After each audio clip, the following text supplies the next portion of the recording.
The smell of roasted turkey, buttery rolls, cinnamon pie, and overcooked green beans drifted through the house like every Thanksgiving before it. To anyone looking through the windows, we probably looked like the picture-perfect American family. Inside, however, Thanksgiving wasn't a holiday. It was an Olympic event where everyone competed for the gold medal in passive-aggressive comments, embarrassing stories, and unnecessary drama. Every year someone cried, someone stormed out, and someone swore they'd never come back. Then everyone returned the following year, as if emotional damage came with the pumpkin pie. Grandma had always called it our family tradition. She'd laugh, pat my shoulder, and whisper that if you couldn't survive Thanksgiving with our relatives, you could survive anything. She somehow found comedy in every disaster, and somehow, she was always right. This year felt different. Grandma had passed away just 3 months earlier, leaving behind an empty chair that no one wanted to acknowledge. Her absence made the room quieter than usual, though my uncles still argued over football scores with the confidence of men who had never actually played the sport. My cousins competed over who had the better career, while my aunt loudly criticized everyone's cooking despite bringing only canned cranberry sauce. Sitting beside me was the only person who seemed completely fascinated by the chaos instead of exhausted by it. Orion smiled politely as another argument broke out over whether sweet potatoes deserved marshmallows. Officially, he was an exchange diplomat from a tiny European country that nobody could pronounce correctly. That was the story we told everyone. The truth was much stranger. Orion wasn't from Europe. He wasn't even from Earth. He was an alien ambassador whose species had quietly begun building relationships with humanity after first contact several years earlier. Their technology allowed them to appear completely human, and most diplomatic missions operated in absolute secrecy. Somehow, out of every human on the planet, I'd fallen in love with one. Grandma had discovered our secret months ago after walking in on Orion accidentally speaking his native language to our microwave. Instead of panicking, she'd simply adjusted her glasses, nodded thoughtfully, and asked whether aliens preferred apple pie or pecan pie. By the end of the afternoon, she'd convinced him to help repair her old television and declared him far more useful than most human men. She adored him. More surprisingly, Orion adored her. Before she passed away, Grandma left one final instruction. A small wooden box, sealed with an old brass lock, sat quietly on the fireplace mantel. She had gathered everyone together before entering hospice and smiled that mischievous smile we all knew too well. "Only open this box," she'd said, "if someone in this family forgets what the truth sounds like." Nobody knew what that meant. Until now. Dad suddenly stood from his chair and tapped his wine glass with a spoon. The room gradually became silent. Anyone who knew my father recognized that expression immediately. It was the look he wore whenever he believed he was about to become the most interesting person in the room. Unfortunately, his definition of interesting usually involved humiliating someone else. "I've been keeping something to myself for years," he announced dramatically. My stomach tightened. Mom looked confused.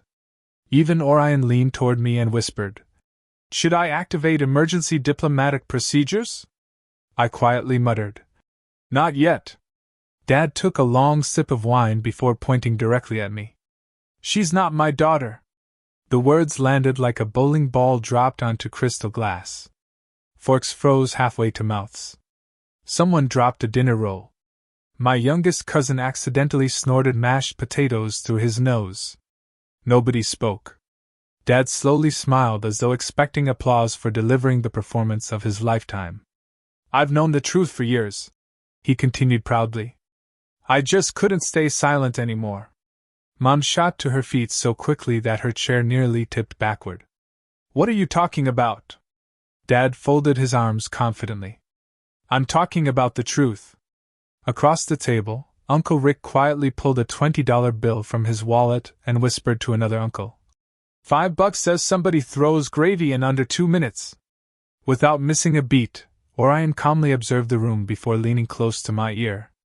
"I've studied 27 human holiday traditions," he whispered with complete seriousness.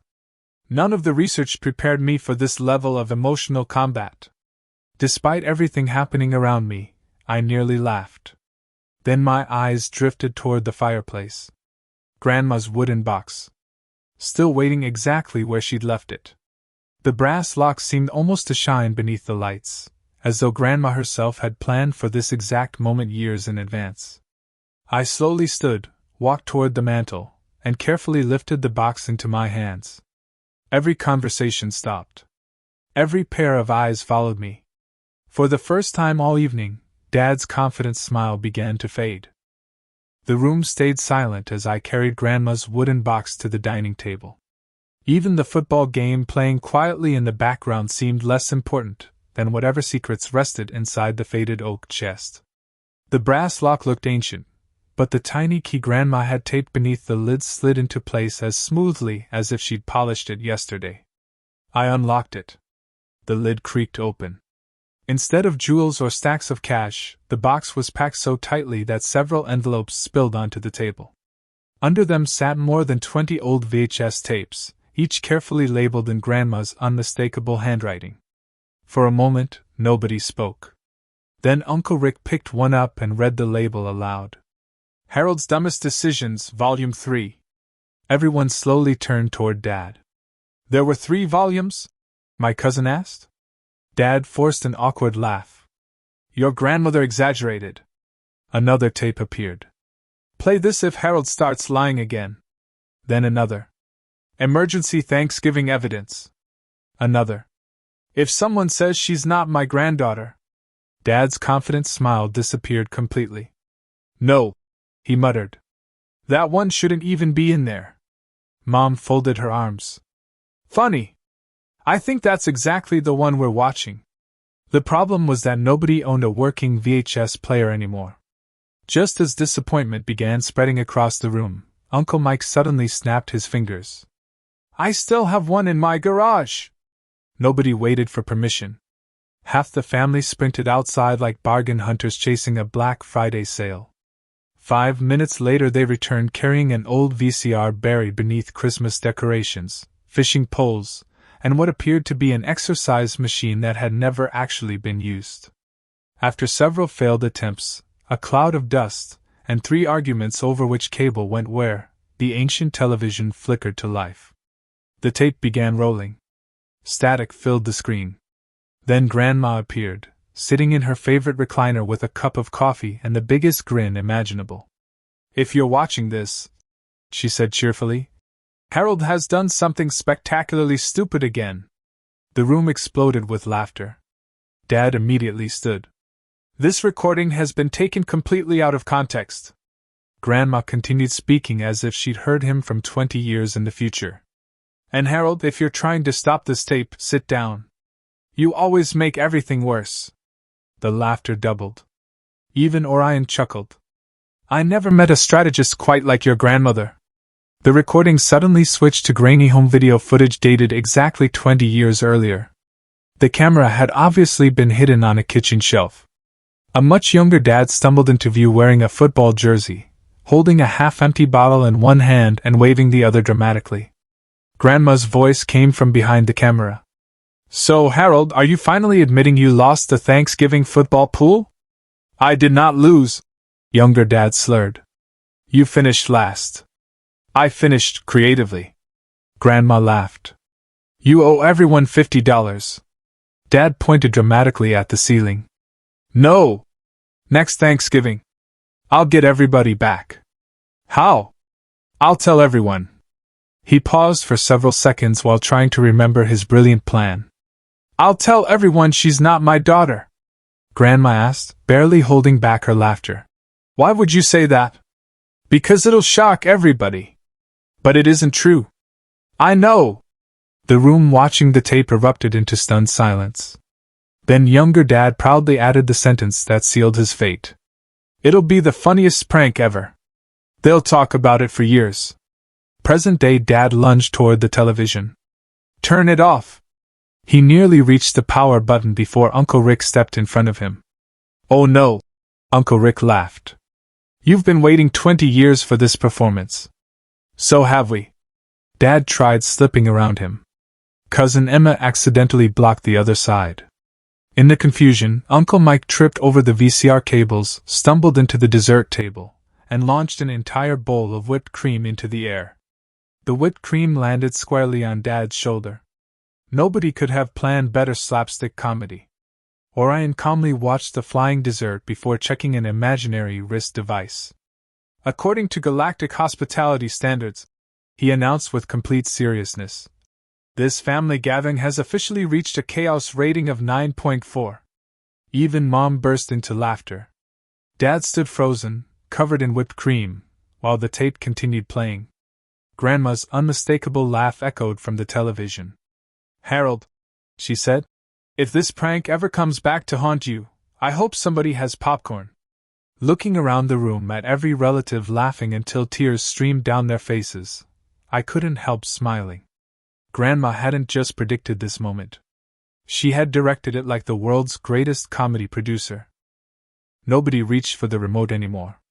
Dad had finally given up trying to stop the tape, partly because Uncle Rick was standing in front of the television like a security guard protecting priceless artwork, and partly because everyone was laughing too hard to let him anywhere near the power button. The VHS continued rolling. Grandma looked directly into the hidden camera with the satisfied expression of someone who had planned the greatest practical joke in family history.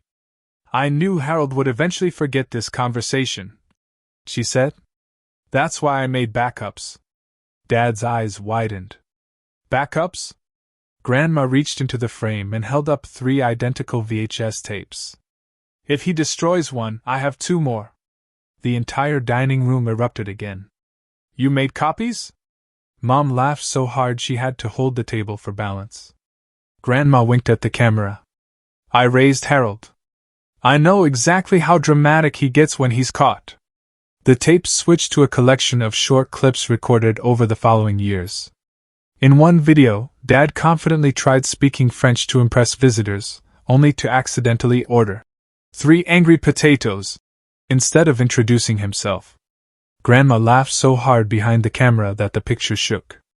Another clip showed Dad insisting he could assemble a new barbecue grill without reading the instructions. 3 hours later, he somehow created something that looked more like modern art than outdoor cooking equipment. The family had apparently eaten hamburgers cooked on Grandma's old portable grill instead. Then came everyone's favorite. Dad proudly claimed automatic grocery store doors opened because they recognized strong personalities. The hidden camera showed him marching toward the entrance with exaggerated confidence. The doors stayed shut. He walked into the glass hard enough to bounce backward while Grandma's laughter echoed from behind the camera. Even Dad couldn't keep a straight face anymore. Oh, come on! He groaned, rubbing his forehead as if he could still feel the impact decades later. I remember that! Uncle Mike shouted between laughs. You blamed the batteries in the building. I panicked. You apologized to the door. The room dissolved into another wave of uncontrollable laughter. Orion quietly leaned toward me. I have visited 17 inhabited star systems, he whispered. No civilization has ever documented a leader apologizing to an automatic entrance. You've officially experienced Earth culture, I whispered back. His smile softened as he gently squeezed my hand beneath the table. I wouldn't trade this experience for anything. His words warmed me more than the fireplace ever could. With everyone distracted by Grandma's collection of comedic evidence, I finally stood.